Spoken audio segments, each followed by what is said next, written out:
Marty, I hope you're okay, mate. First off, any fresh injury concerns after the other night? No, everybody finished the game in good shape. It's true that Steffi felt a little bit his hamstring on yesterday practice, so we're assessing him. But out of that, everybody was all right after the game. You say you're assessing Steffi on initial look. Does it look like something that could keep him out of the game at the weekend? We don't know yet, so it's just a muscular filling, a small one. We're, as I said, the medical team is assessing him, and we'll know more tomorrow. Victor Christensen continues to play. I don't know if we're calling it a mask, a chin strap. It's sort of around the bottom of his jaw. But how's he getting on with that? How's he feeling? Yeah, you know better how to call it than my English, but yeah, he's okay. He's doing very well on trainings. Obviously, he trained a lot with it before we took the decision, and himself felt that it was time to start to compete. And yeah, in every let's say small-sided situations, games, he has been doing well. So yeah, he's fully available. And you made 4 changes in the week. I'm not expecting you to give away your team for the weekend, but are those changes that was a case maybe of utilising your squad with games coming thick and fast, or do we think any of those boys might get a continued run in the team? I think it's always depending on the moment of the team, on the moment of the season. Something that I learned over the last couple of seasons in the championship is that you need to use the squad properly, and to bring too many changes can disrupt a little bit the rhythm. To bring too few can provoke a bit of lack of energy on this kind of 3 games week. So I'm very happy about what all those 4 players bring. Some of them, unfortunately, we knew that Bobby was coming back from an injury. I think he was doing well, but he couldn't play more than 60-65 minutes. He was really tired after those. I think everybody showed good things from those 4 changes, and then we're going to take a decision about what to do on Saturday. But of course, I'm a big believer on using the squad as long as all of them are training well and deserving the opportunity, of course. You were understandably frustrated after the Wrexham game with not getting the win. I wonder, a couple of days on, you've had a chance to speak to your players, work with your players, how you're feeling about that performance and that point now? Still frustrated. Still, I guess that hopefully in 48 hours, if we get 3 points and Swansea, my feeling gonna be much better. But at the moment, I'm frustrated. I think was as honest as I was with you. I was with my team before. That's my way. And I think that they understood, look, no one needs to convince me about possession, no one needs to convince me about, because I'm coming from Barcelona, so I'm a big believer on positional play and to use the possession for a meaning. I was a bit frustrated, especially in the second half, because I felt that we thought that the game was already under control. And the game is under control when you are leading 4-0. Otherwise, it's not under control, especially here in England. So doesn't matter if you are playing well, doesn't matter if you are controlling the game if you want. For me, possession is a tool to create chances, a tool to attack. And I felt that during the second half, perhaps through the second half, we were losing a little bit this target to keep scoring, to keep attacking. Now, it's work in progress. It's part of the learning as well for me from this group from what we want. And there were very good periods over the first, especially 60 minutes. We counter-press at really high level, something that you can only do when you as a team, you travel together, when you attack together. And it was, I think the first goal was a brilliant combination. We want more of those. We were really good at breaking through, at playing through Wrexham. But of course, all of us, the fans, myself, everybody, the players, everybody's disappointed to at the end not being able to go those 3 points.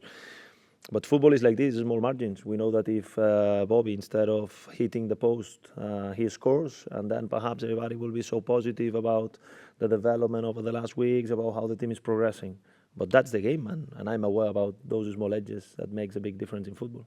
It might be a similar answer to the point you've just made there, actually, but in the last 2 games you've had a combined 29 shots, but with only 2 of them on target. How important is it to improve that clinical edge when you are creating chances but maybe not making the most of them? Then my job is to try to find solutions to create even more. I'm very calm about the quality we got in the squad. I'm a big defender, as you know. For me, my players are always the best ones. So if at the moment, unfortunately, in the last games, as you said, you mentioned those numbers, has not been enough to score more, means that I need to find a way to help them to create more. So if instead of 29, we need to create 45. Let's try to work on this. So it's always about improving. Definitely, I'm sure that the efficiency, if you want, will get better, because I think there is quality enough in the squad. But at the same time, again, it's not just about the amount, but about the quality of those chances, about how we get there, about how we do if we don't score, and so on. So that's why we are working. Sorry to bring up PSR again, but it has come up again today. A report from John Percy in the Telegraph saying it could run for a while, deep into this season. I don't expect you to give details of what's going on, but has there been further conversations from the club with you about that situation since we last asked you? No, I explained already that when I had my first conversations with the club was quite transparent on it. We keep always constant communication about all the topics, and there is no much more than I can add to it. From your perspective, obviously your focus is what happens on the pitch. How, if it is going to sort of rumble on and continue deep into the season, how difficult does that make your job if it's, you know, sort of the shadow hanging over you and the team, as opposed to if there is going to be a points deduction and it got confirmed next week, you sort of know what you're working with? How tough does it make it the longer it goes on? Yeah, I mean, I understand the concern, but at the same time, to be very honest with you, it's something that not in the staff, not in the players, not in our daily work affect us at all. So it has never been a conversation about it. We just focus on trying to be a better team every day, on how we can play better football, on how we can win as many games as we can, and that's where my focus is. I cannot spend energy time on things that I cannot control, and to be honest, I think that the mindset it's been very much about this in the squad as well. And the club announced today that CEO Susan Whelan was going to be stepping down after 15 years in the role. Just from your perspective, in your brief period at the club, how have you found your time working with her? Yeah, it's not been much time, but obviously appreciate what she has done for the club and wish him all the best. And yeah, it was just some months, but I had a very nice relation with her. Moving on then to a lighter note, I've just spoken with Abdul Fatawu, which was a joy, as I'm sure you can understand. You spoke about the joy that he brings to the dressing room. I asked him about, you know, wanting to put a smile on other players' faces. How much does that help when maybe there's a bit of frustration on the pitch, when you're not turning draws into wins, to have characters like him around the dressing room? Aldo is a fantastic boy, and since I've been here, I've just seen his development from being injured, long injury, probably what was a tough period in his life, and coming back with the energy and the quality that he's bringing to the squad. It's fantastic to see.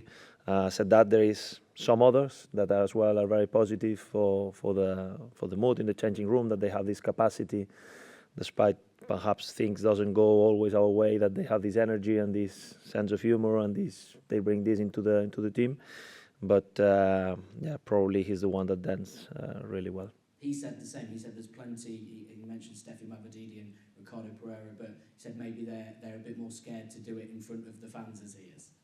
I'm not sure if Steffi or Ricardo will be scared of, but we have decent personalities, that's for sure, good personalities in the squad. Moving on to Saturday, Swansea, another tough challenge. What are you expecting from that game?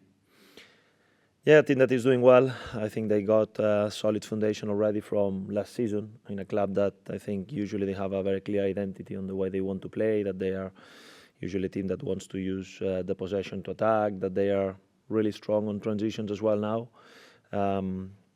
Yeah, a team that is difficult to beat because of the way they play, but as well some players that are very experienced at this level and that have started well. So I think definitely it's a very important test for us before the international break, because I'm aware that having a positive result will help us to move on a little bit with a better feeling from the disappointment of the last, especially the last game, I would say.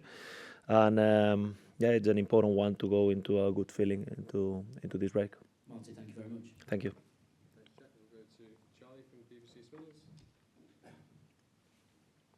Johnny. Hi, Marty. The person who sits in that seat is often the most senior member of staff at Leicester City available for interview. So I'll ask a couple of questions that you may or may not be able to answer, but I think probably need asking anyway. Hopefully I can give you a proper answer then. Yeah, hopefully so. Well, I appreciate your time. The first one is, do you know why now, after 15 years, Susan Whelan has decided to step down? Unfortunately, I cannot give you details about this because I don't know the details. All that I can say is that it's a decision that the club has taken together with Susan, and as I said before, just wish her all the best and appreciate what she has done over the last 15 years. I appreciate that you've only worked with her for a few months of those 15 years, but can you speak to the journey that she has helped to oversee at this football club when you consider the heights that she was a part of? Well, definitely. I was not part of it, but I think that everybody could see what this club, the up, the downs, but what this club achieved 10 years ago, what this club has achieved over the last as well, the 4 or 5 years after that. It's been an amazing journey, probably, with up and downs, as I said.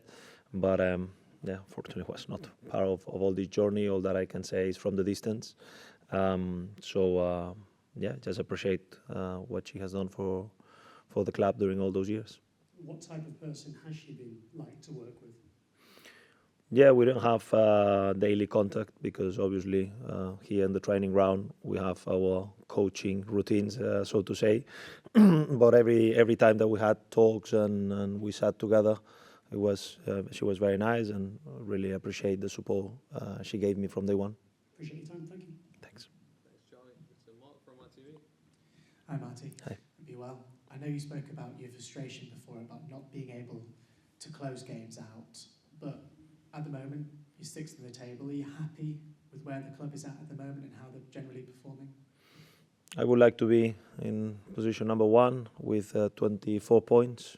That will be my target. Unfortunately, we are not there, meaning that there is some job to be done. Now I'm aware that all the starts usually are difficult, so not an excuse, just a reality that I came here with the pre-season already started, in a moment where I've been describing this as a rebuilding process, and that's the way I feel. What I know is that the team is taking steps forward in the performances. So when I compare our performance against Sheffield Wednesday, for instance, or I compare the performance against Wrexham, it's far from perfect. It's far from the level that we want to achieve still. But for 60 minutes, I think that against Wrexham, the team did really well. So it encourages me to see the development that we have in the training pitch. And now definitely we want to make sure that we get, first of all, another win as soon as possible, because for Leicester it will never be good enough to have 4 draws in a row. Doesn't matter if you count how many games undefeated we have at the moment. The important thing is to win 3 points. So I would say that we are not far from what we want to be in terms of the table, but there's still a lot of progress to be done in the way we want to play, the way we want to develop as a team, and what I want to achieve as a manager. Does that indicate that you think the players you've got here and what they're capable of, you should be top 2? That's what they should be aiming for. That's what the club should be aiming for as well. My target is always to win the next football game. My target is always to be a better football team every day. So I'm a big believer on my players. I'm a big believer on, I always say that my players are always the best in the world in my eyes, and I will defend them always and try to get the best of all of them, because that's my job. Now, what I want is to make sure that we have a good preparation for Swansea, then see where we are in the international break, try to improve the things that we need to improve, because it's not easy when you have a quick turnaround as this week to work a lot in the training ground. But we need to be relentless on our efforts to try to improve every day. And then at the end of the season, let's analyze where we are. But I think it was quite clear from day one about what are my views and what are the club targets. We want to be back to the Premier League. That's not a secret. And we want to be back as soon as possible. But we want to be back in a way that is sustainable and that is a strength from us to have a clear identity on how we achieve this, on how we get there, and how we stay there.